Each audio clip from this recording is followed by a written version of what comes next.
The phone call arrived at the Department of Tank Design in Chertsey sometime in the autumn of 1943. The ministry official on the other end had a very particular way of framing his request. The Americans had said it was impossible. The British Army had said it was impossible, and as a last resort he had come to ask whether Kilbourn could put a 17-pounder gun in the American Sherman. The man receiving that call was W.G.K. Kilbourn, a Vickers engineer who had been seconded to the Directorate of Tank Design at Chertsey, responsible for turrets, sights and gun mountings for British armoured vehicles. The IMechE's retrospective on his career would later be titled Mayfly to Firefly, a reference to the first British rigid airship design, which had broken its back, leaving its hangar without ever flying. The title fit. He asked for overnight.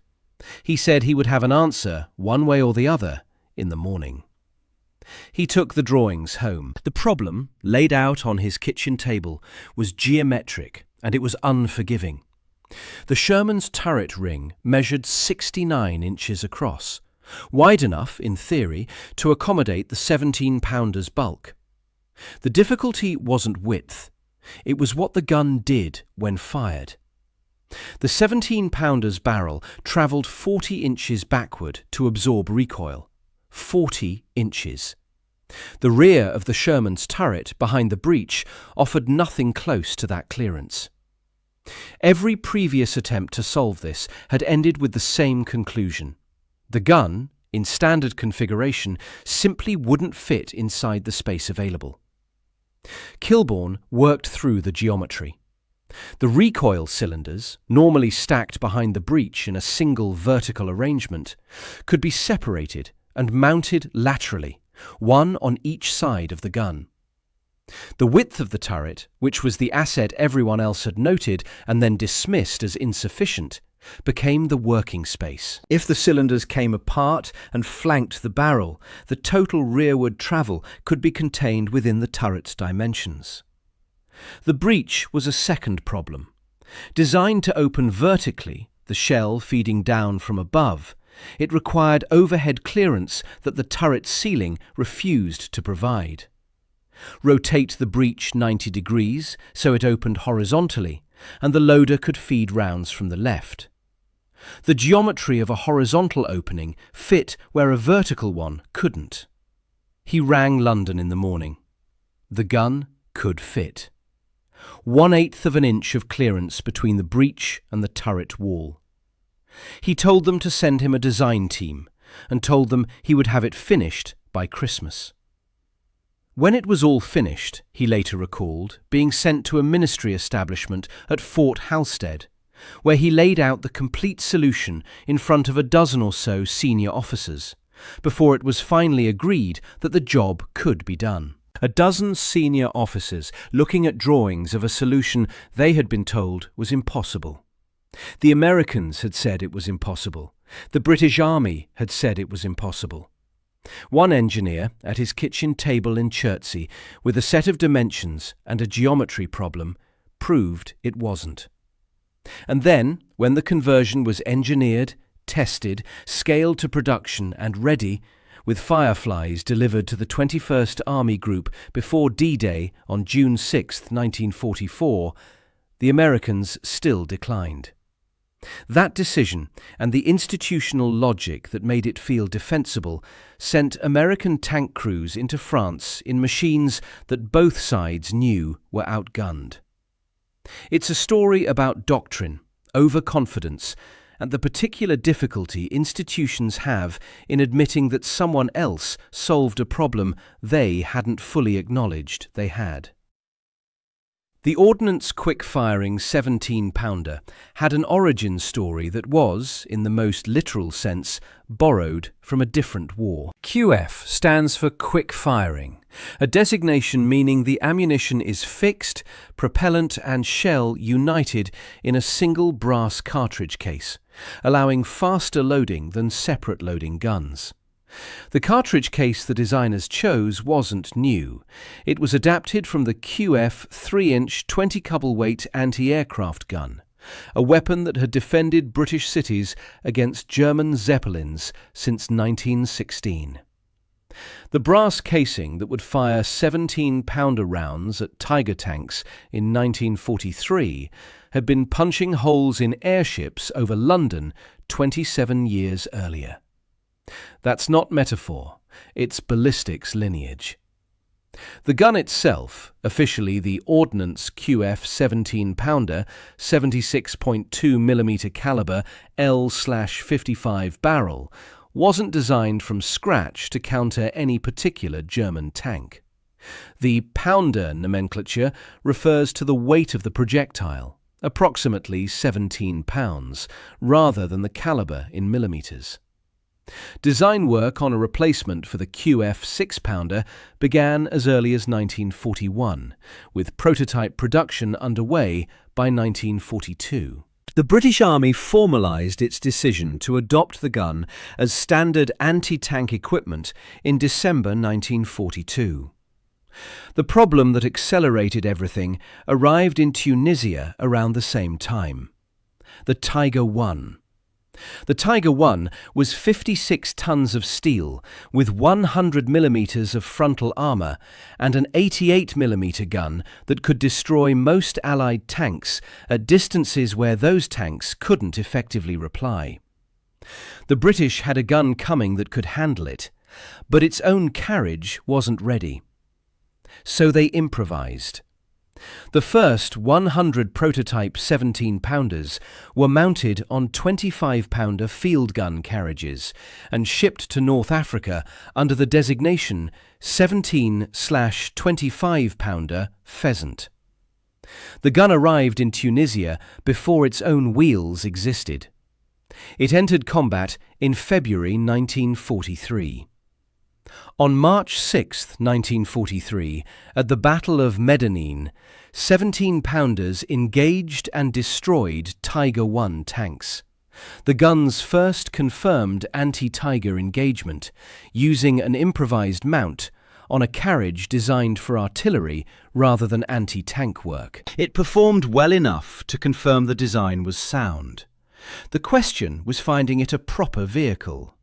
The 17-pounder weighed approximately 2,860 kilograms in action, roughly twice the weight of the 6-pounder it was replacing, and substantially heavier than the German Pak 40 at approximately 1,425 kilograms. For towed service, the weight was a genuine handling problem. One wartime account noted plainly that the 17-pounder was always Royal Artillery, far too heavy for infantry crews to manhandle across bocage country the way the 6-pounder could be pushed by its team. For vehicle mounting, weight was an engineering concern. For the right engineer, an engineering concern was merely an engineering concern. The core difficulty was geometric, and it had already defeated 2 officers who had tried to solve it before Kilbourn received his call. Major George Brighty of the Royal Tank Regiment had been working on the problem at the Lulworth Armoured Fighting School since early 1943. The A-30 Challenger, a stretched Cromwell hull designed specifically to carry the 17-pounder, was undergoing trials there, and Brighty watched it with deepening scepticism. The Challenger was mechanically troubled and chronically delayed. Brighty thought the Sherman was a better mount, and he began experimenting. His most aggressive attempt involved removing the recoil system entirely and locking the gun in a fixed mount, letting the entire tank absorb the shock of firing. It worked, in the way that many desperate engineering solutions work once. Sustained use would eventually break things. It was enough to demonstrate that the geometry wasn't completely hopeless. Lieutenant Colonel George Witheridge arrived at Lulworth in June 1943. He had been blown out of his M3 Grant during the Battle of Gazala in mid-1942, recovered from his wounds, been declared unfit for combat duty, and then spent 6 months at Fort Knox advising American officers on gunnery. He had seen firsthand what happened to tanks with inadequate guns in the desert. He had also spent 6 months watching how Americans thought about tanks. When he arrived at Lulworth, inspected the A-30 Challenger and learned what Brighty was attempting, he joined the project immediately. Both men were working against official discouragement. The Department of Tank Design sent formal notice instructing them to stop. Witheridge used his connections with Major General Raymond Briggs, former commander of the 1st Armoured Division in North Africa and now Director of the Royal Armoured Corps, to lobby Claude Gibb, Director General of Weapons and Instruments Production at the Ministry of Supply. Gibb, in turn, had a decisive piece of evidence. Colonel William Watson had recently returned from secondment in Australia, where work had proceeded on mounting the 17-pounder on an Australian tank chassis.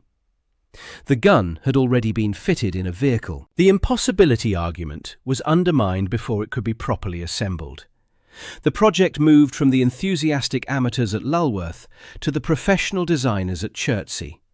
It moved to Kilbourn, who redesigned the recoil system from scratch, rotated the breech 90 degrees, moved the radio to an external armoured bustle welded to the turret rear, eliminated the hull machine gunner's position to create ammunition storage, and cut a second hatch in the turret roof over the gunner's station so the loader could escape quickly despite the larger breach blocking his normal route. The modifications were extensive enough that 17-pounders for the Firefly had to be factory-built specifically for it, not interchangeable with the guns supplying the towed anti-tank role. This wasn't a field modification.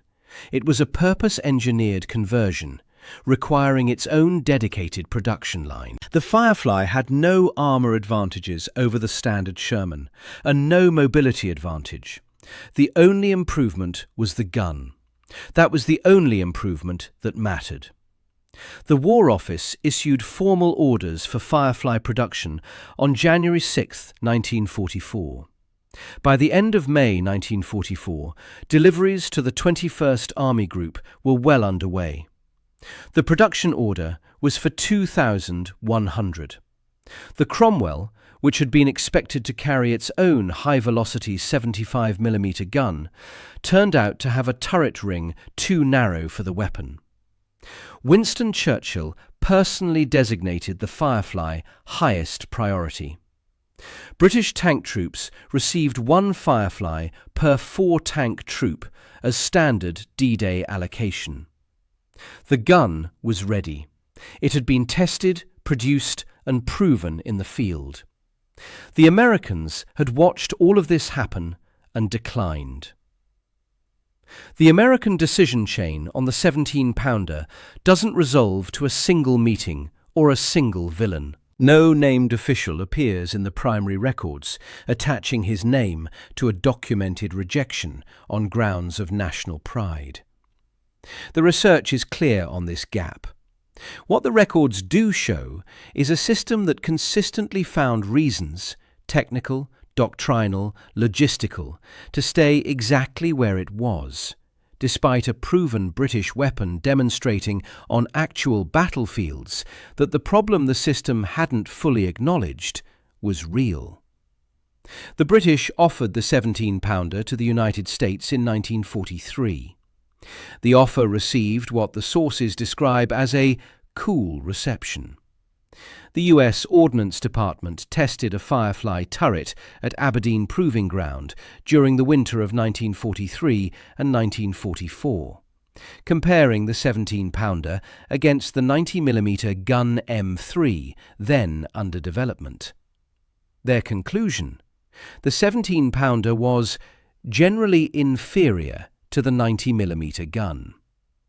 The technical objections they cited were genuine. The 17-pounder produced a large muzzle flash and a flashback through the breech during firing, a known problem, jarring for crews and diagnostic of the gun's power rather than its deficiency, but real.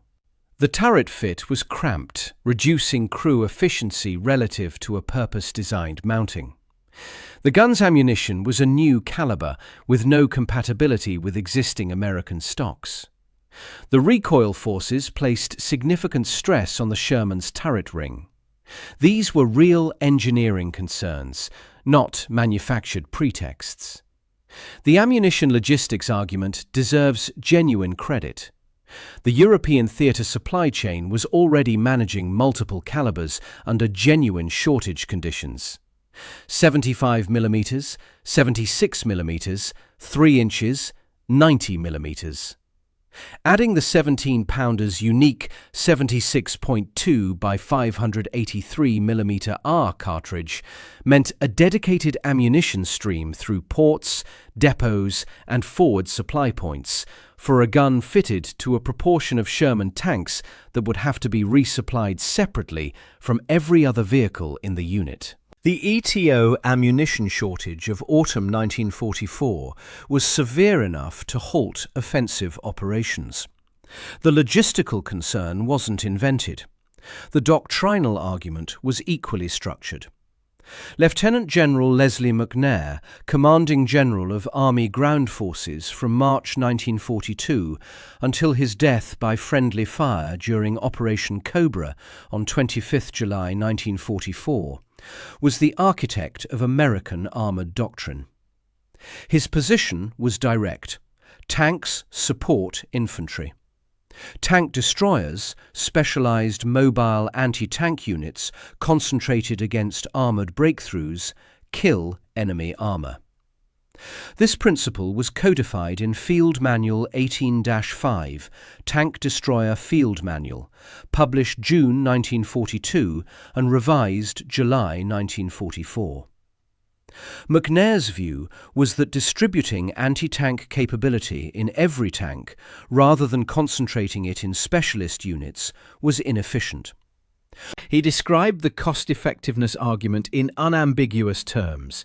It was poor economy to use a $35,000 medium tank to destroy another tank when dedicated anti-tank forces could do the same job at lower cost and with more concentrated effect. There was also a specific intelligence failure built into the doctrine. American commanders believed Panthers would be deployed sparingly as specialist vehicles in small numbers, comparable to how Tiger Is had been used in Tunisia. The Panther wasn't a Tiger I. It was Germany's standard medium tank, replacing the Panzer IV in frontline service across all theatres from 1943 onward. It wasn't rare. In Normandy from June 1944, it would constitute the majority of German armour facing the Western Allies. In November 1943, with the North African Tiger losses documented, with British engineers completing the Firefly conversion, with the 17-pounder already proven in combat on an improvised mount, McNair stated his position in writing. I see no reason to alter our previous stand, that we should defeat Germany by use of the M4 series of medium tanks. There have been no factual developments overseas, so far as I know, to challenge the superiority of the M4 Sherman. The American parallel solution was the 76mm M1 gun, developed from 1942 onward through an extended and contentious testing process.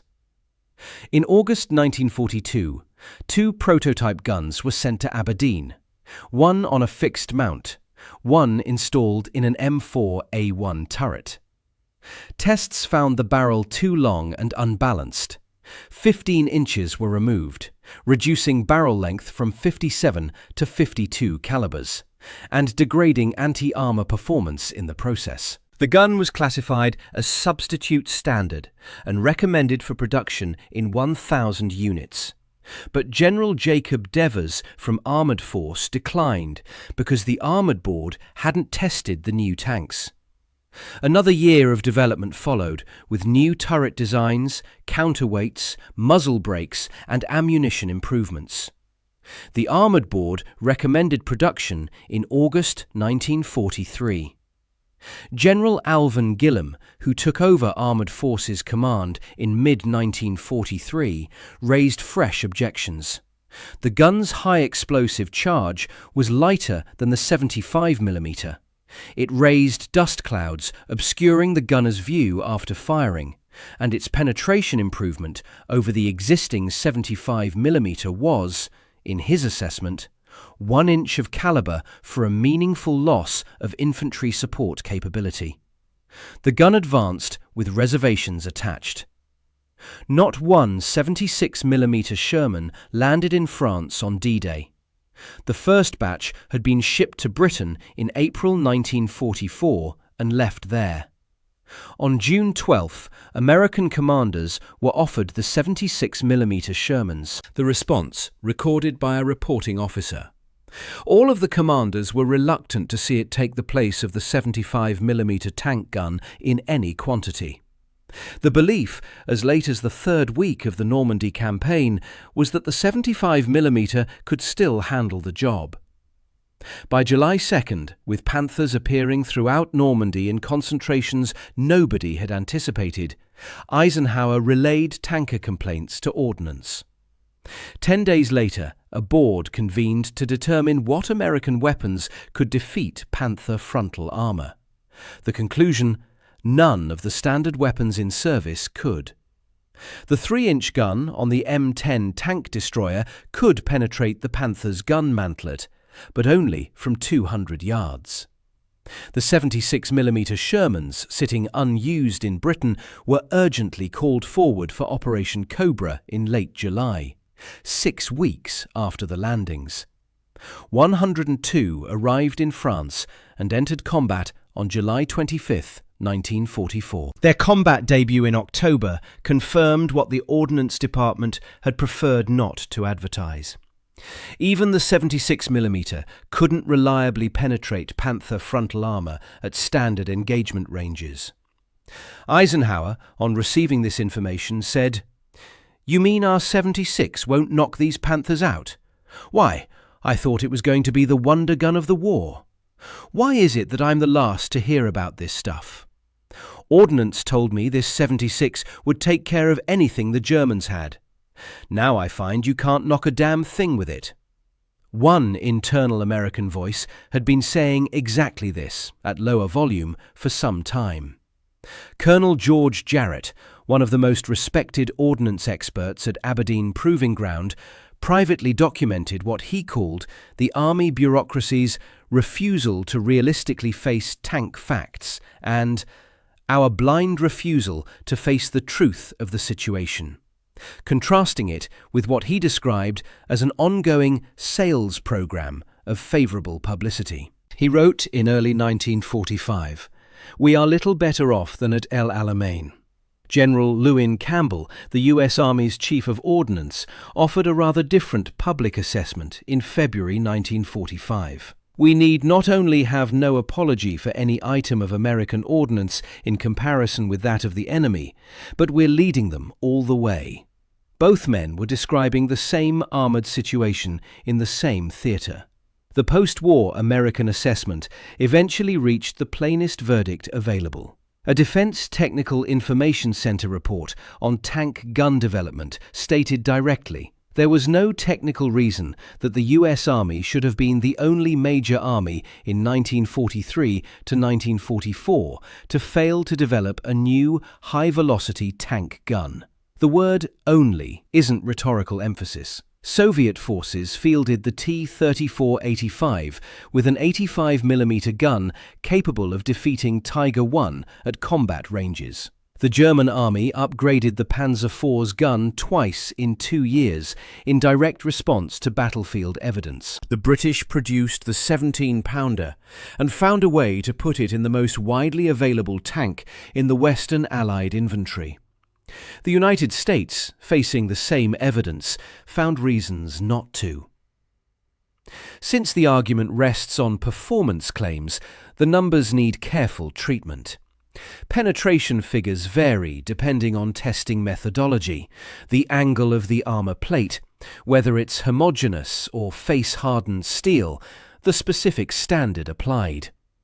What follows uses 30-degree rolled homogeneous armour, the most consistent comparative baseline across Allied and German testing. At 1,000 metres, using standard armour-piercing capped ballistic cap ammunition, the APCBC round, the shell crews actually fired in combat, rather than the specialist rounds allocated at a handful per month. The standard Sherman 75mm M3 can't penetrate Tiger I or Panther frontal armour. It was never designed to. The 75mm was excellent against field fortifications, soft targets and light vehicles. Against 100mm of sloped steel at 1,000 yards, it produced sparks. The German 7.5cm Pak-40, the most common German anti-tank gun in Normandy and the weapon most frequently responsible for Allied tank casualties. Approximately 130mm penetration at 500 metres. Approximately 110mm at 1,000 metres. Insufficient against Tiger I frontal armour. Sufficient against every Allied tank in service. A gun the infantry could use, could move, and could hide in hedgerows. Every Sherman crew in the bocage was vulnerable to a gun that weighed less than 1/3 of the Firefly's 17-pounder. The German 8.8cm KWK 36 fitted to the Tiger I. 151mm at 500 metres. 138mm at 1,000 metres. That figure, 138mm, outclassed virtually every Allied gun in Normandy at standard combat distances, and made the Tiger formidable in engagements where standard Allied tanks were technically incapable of retaliating effectively. The US 76mm M1 gun, entering service from autumn 1944 onward, insufficient to penetrate Panther frontal armour. An 80mm glacis, angled at 55 degrees, presenting approximately 140mm effective penetration resistance, at standard engagement ranges. This was confirmed in combat reports, not in a test facility. With high-velocity armour-piercing ammunition, the picture improved marginally, but by February 1945, the average 76mm Sherman in the European theatre had received a total of 5 HVAP rounds, roughly 1 per month across the entire campaign. The US 90mm M3 gun, mounted in the M36 Jackson tank destroyer, in standard AP performance roughly comparable to the 17-pounder. With the British gun showing an advantage at longer ranges. This was the gun that Aberdeen had used as its comparative benchmark when concluding the 17-pounder was generally inferior. The comparison was made in winter 1943. The first 40 M36s weren't shipped overseas until September 1944. The QF 17-pounder APCBC, 163mm at 500 metres, 150mm at 1,000 metres. At standard combat engagement distance, it outperformed the Tiger I's own gun by 12mm. Tiger I frontal hull armour was 100mm at 25 degrees. The 17-pounder at 1,000 metres went through it.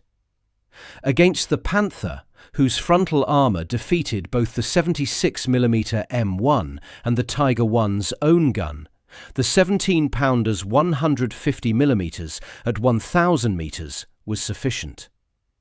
It was the only Allied tank gun that could reliably defeat both Tiger I and Panther frontally at combat ranges. The 17-pounder also had an APDS round, armour-piercing discarding sabot, entering service in August 1944, producing penetration figures of 256mm at 500 metres on paper. In practice, accuracy was severely degraded, approximately 20% under ideal conditions at 800 yards, with testing reportedly halted at 1,000 yards after 18 consecutive misses. Sabot separation problems caused by the muzzle brake aperture made the round operationally unreliable in 1944. The case for the 17-pounder's superiority rests entirely on the APCBC figures. Those figures are sufficient. The Aberdeen test that found the 17-pounder generally inferior to the 90mm gun was comparing a weapon available for immediate mass production against a gun not yet fielded in any vehicle. The comparison made in winter 1943 was between a proven gun that existed and an unproven gun that would eventually exist, measured against threats already on the battlefield. The Americans chose the future gun and found themselves without either for the months when it mattered most. The consequences were paid in Normandy through the summer and into winter. The bocage countries south and east of the landing beaches channeled armoured engagements into short-range fights in enclosed fields bounded by earthen hedgerows 2 centuries old. German anti-tank guns, Pak-40s, self-propelled Stugs, Panthers hull down behind tree lines, were concealed in positions that made long-range gunnery irrelevant and short-range gunnery lethal. 60% of Allied tank losses resulted from a single hit. 1 round from a 75mm or 88mm gun penetrating the hull. 2/3 of all tanks hit caught fire. Inside a burning Sherman, the sequence was specific and well documented by the men who survived it. A penetrating round produced a pressure wave inside the fighting compartment, followed almost immediately by secondary explosions as propellant charges in stowage racks caught. Crews had seconds, not minutes. The loader's hatch, added to Fireflies specifically because the original hatch couldn't accommodate rapid exit with the larger breach in the way, wasn't a feature of standard Shermans. Commander, gunner and loader shared a single hatch in early production models. In a vehicle on fire, 3 men trying to exit a single opening in sequence wasn't a theoretical problem. German troops coined the term Tommy Cooker for Allied armour broadly, after a portable British stove from the First World War, though scholarship notes the precise origin and wartime circulation of the name is murkier than popular history suggests. What the name encoded was real, regardless of when it first circulated. Corporal Francis Veerling of the 2nd Armoured Division put the tactical situation in writing. His tank's greatest deficiency was firepower, which is most conspicuous by its absence. He described the experience of firing 25 rounds at German armour and watching them ricochet before his own tank was destroyed with a single shot. Heartbreak and a sense of defeat, he wrote, and then, it would yet have been a tank had it mounted a gun. This wasn't the frustration of a man who hadn't understood his equipment's limitations. It was the frustration of a man who had understood them precisely, from the inside of a turret, watching the mathematics play out in real time. One armoured cavalry lieutenant, recovering from wounds received in the Battle of the Bulge in a military hospital in March 1945, wrote to the New York Times, "Whoever was responsible for supplying the army with tanks is guilty of supplying material inferior to its enemy counterpart for at least 2 years or more. How anyone can escape punishment for neglecting such a vital weapon of war is beyond me." He continued, "No statement, claim or promise made by any part of the army can justify thousands of dead and wounded tank men, or thousands of others who depended on the tank for support." He identified himself as a tank platoon leader who had spent 3 years in armoured vehicles and held every position in a tank crew. He wasn't writing from ignorance.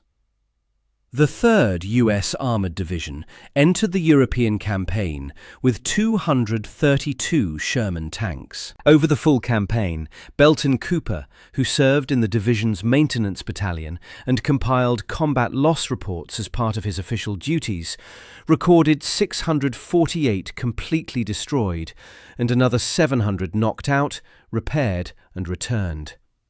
That constituted, by his reckoning, a loss rate of 580%. The division continued to function.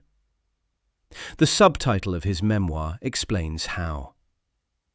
The M36 Jackson, the 90mm tank destroyer that Doctrine had designated as the proper Tiger killer, wasn't available in meaningful numbers until September 1944, 3 months after D-Day. The first 40 weren't shipped overseas until that month. During the Battle of the Bulge in December 1944, M36s were still arriving in theatre.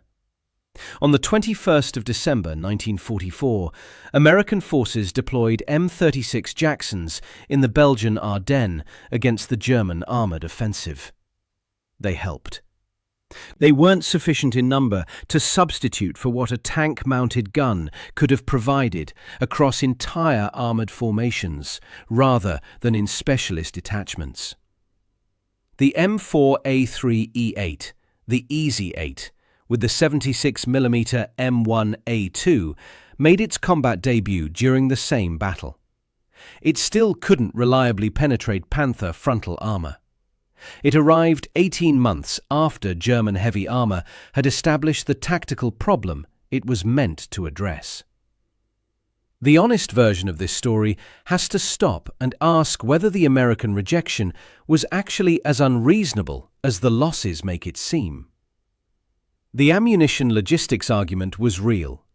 Adding the 17-pounder's unique cartridge meant a dedicated supply line incompatible with every existing American ammunition stream, managed through an already strained logistics apparatus. Units equipped with mixed Firefly and standard Sherman troops in the British Army already faced this problem. Cromwell troops receiving Fireflies had to maintain parts supply for 2 different tank types simultaneously. Scaling that complexity across multiple American armoured divisions wasn't a trivial ask, particularly under the supply conditions that obtained in autumn 1944. The turret stress argument had engineering substance.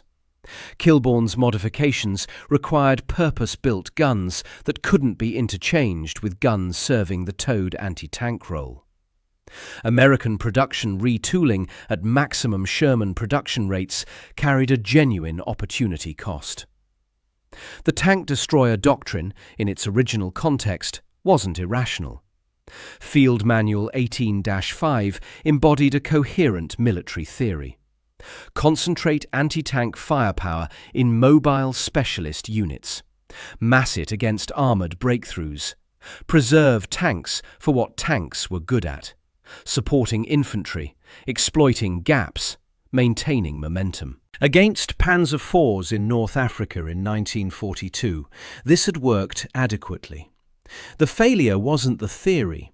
It was the assumption that the Panther was a rare specialist vehicle deployed in small numbers. That assumption was wrong. The Panther was Germany's standard medium tank in the West from 1944 onward, present in the same density as the Panzer IV had been in previous campaigns. There is also a genuine 76mm M1 argument. With HVAP ammunition, the gun was adequate against Tiger I frontally at combat ranges. That the average ETO Sherman received 5 such rounds across the entire campaign was a production failure, not a weapon design failure. The 76mm performed acceptably against the majority of German armour it encountered, particularly against Panzer IVs and self-propelled guns that formed the bulk of German armoured strength in Normandy. The Steelman has weight. The rejection wasn't purely irrational, and no primary document has ever established that it was driven by personal bias against British engineering, rather than by the combination of logistical, doctrinal, and technical arguments outlined above. Where the defence fails is in the sequence of what happened next. The doctrine said tank destroyers would handle armoured threats. They arrived late and in inadequate numbers.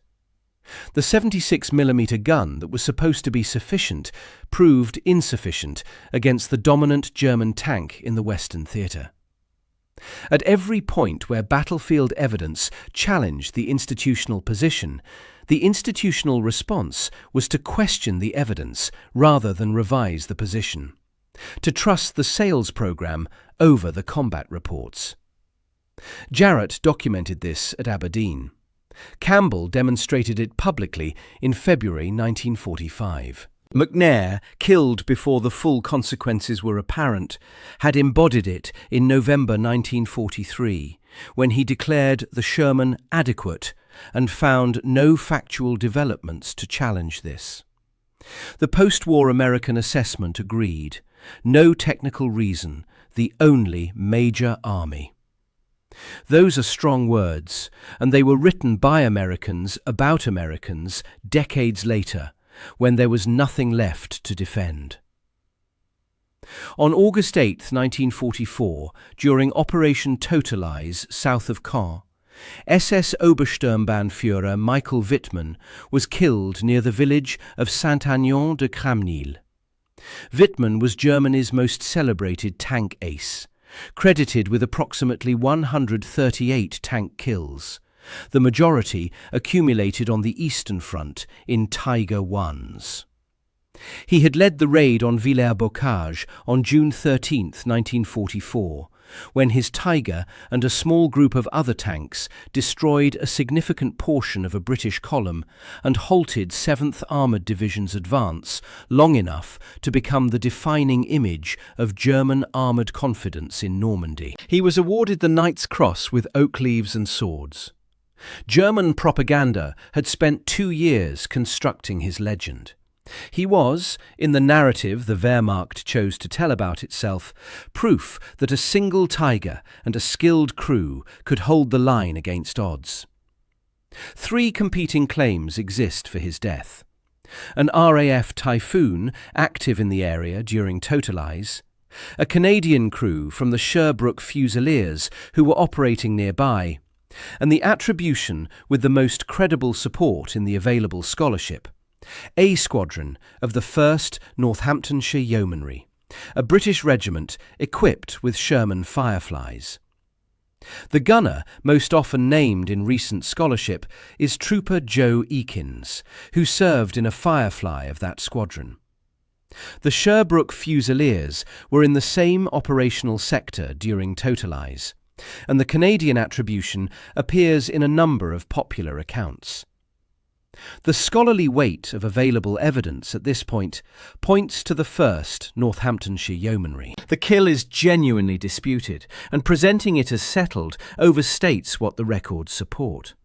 What isn't disputed: Germany's most decorated armoured warfare ace was killed by a 17-pounder armed Sherman. The gun that American procurement had concluded was unnecessary, tested at Aberdeen, compared unfavourably against an as-yet unfielded 90mm, and declined, ended a career that had been built into a propaganda instrument. 2 months earlier, the same gun had demonstrated something equally specific at Norey-en-Bessin.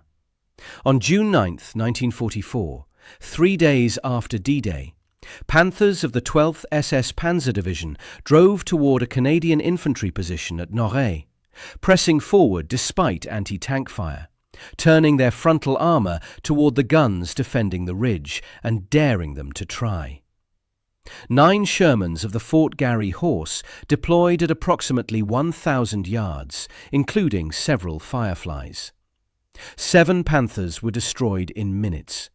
The attack collapsed. The 12th SS's Chief of Staff, Hubert Mayer, noted afterward, "The anti-tank weapons around Bretteville were so powerful that outflanking movements to the north and south were thwarted." The regiment's commander, Kurt Mayer, reported to the commander of Panzer Group West that his best tanks couldn't shift Canadian infantry from their fortified villages. The reply he received was, "My dear Mayer, the war can only now be won through political means." German crews had learned to identify the Firefly by its visibly longer barrel, the 17-pounder's L55 extending noticeably beyond the standard Sherman's 75mm stub. German anti-tank doctrine in Normandy was updated to prioritize Fireflies as primary targets.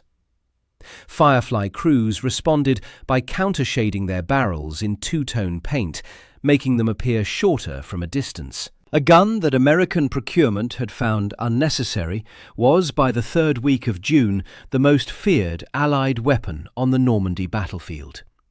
Feared enough to require active camouflage of its identifying feature. Churchill saw the results personally.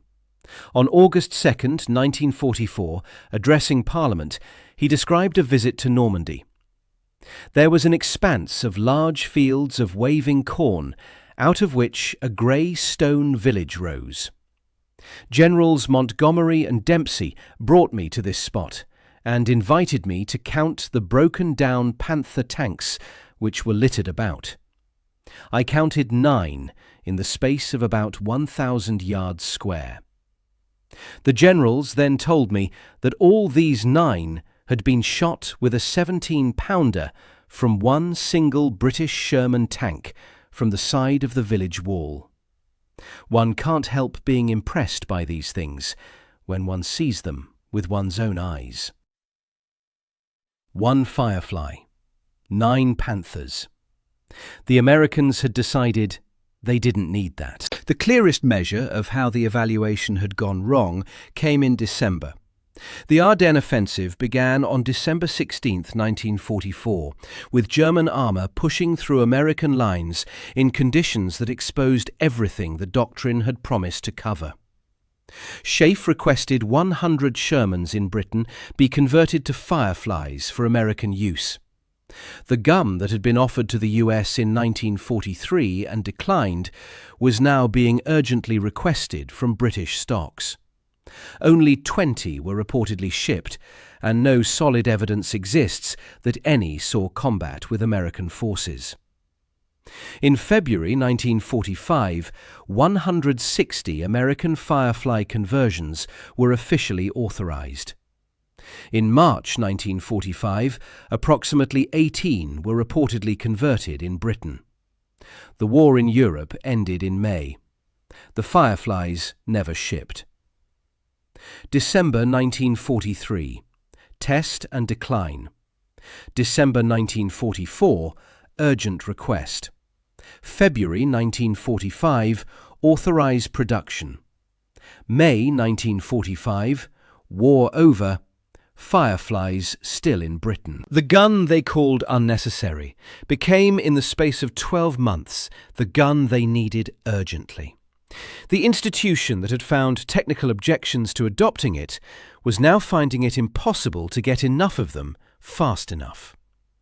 The administrative history of this reversal runs across multiple single-source reports, and its precise numbers are difficult to pin down firmly. The direction isn't. W.G.K. Kilbourn didn't stop with the Firefly.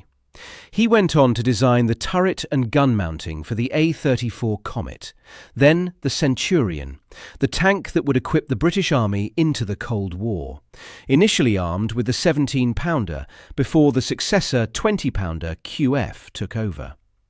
He worked on the early stages of the Chieftain programme. His career, stretching from airship sheds to jet-age tank design, was the kind of engineering lifespan that makes the Mayfly to Firefly title the IMechE chose for its retrospective on him feel precisely right. He was also a solo tenor in a London church choir. An associate of the Royal Photographic Society, a grower of fuchsias in a Chertsey garden that was apparently locally famous. He gave an interview in 1979, in his late 80s, recalling the overnight geometry problem with the same precision he would have brought to any engineering question. 1/8 of an inch. He remembered it exactly. The 17-pounder remained in British Army service after the war, its ballistic lineage carried forward through successive tank guns. The design principles Kilbourn had codified, the turret bustle radio, the rotated breech, the shortened recoil system, informed every major British tank mounting that followed. The gun that had been improvised onto a 25-pounder carriage in a Tunisian emergency, proven in combat on an improvised mount in February 1943, fitted into a Sherman turret by a Vickers engineer working through the night in Chertsey, eventually established the engineering vocabulary for post-war British armoured development. And then, as things do, it became a toy. Children who grew up in post-war Britain had die-cast Fireflies on their bedroom floors. Small metal replicas with a gun barrel noticeably longer than the standard Sherman. The long barrel was precisely what made German tank crews prioritise the Firefly above other targets in Normandy. It was precisely what Firefly crews tried to disguise with two-tone paint. The toy didn't camouflage anything. It just had the long gun in a child's hand, sometimes 1 degree of separation from a grandfather who had served on a 17-pounder battery or driven a Firefly through bocage country. Former soldiers and their families described seeing preserved 17-pounders on display at Lark Hill, the School of Artillery in Wiltshire, as late as the early 1960s. Guns that had gone from a Tunisian emergency mount through the Sherman turret ring to a grassed display near a firing range, without anyone quite deciding they were museum pieces rather than equipment. The historical debate about the American procurement failure has been running for 80 years, and the honest conclusion is narrower than the headline. The documents confirm the gun was available, tested and declined. They confirmed the stated reasons: doctrine, logistics, the 76mm alternative, proved insufficient against the actual tactical situation. They confirmed the Americans who urgently requested Fireflies in December 1944 were the same institution that had found reasons not to adopt them 14 months earlier. Whether the failure was driven by anti-British sentiment, doctrinal rigidity, or institutional overconfidence is a question the primary records don't settle cleanly. No named official left a document explaining his personal reasoning. What the records show is a system that consistently found reasons not to change, even as the evidence for changing accumulated. The post-war American military assessment that there was no technical reason for the failure points away from pure technical logic. The battlefield record confirms the cost. The distance between those two facts is where the argument lives, and where it has lived since 1945. The historians have been at it for 80 years. Some of you were closer to it than any archive. Perhaps a grandfather served with a 17-pounder battery in Normandy, or drove a Firefly through the bocage, or remembered a die-cast tank in a drawer somewhere with that slightly too long barrel. The comments section is the right place for it. The official history is written. The personal history hasn't been. Not entirely. Not yet. Subscribe for more stories like this one.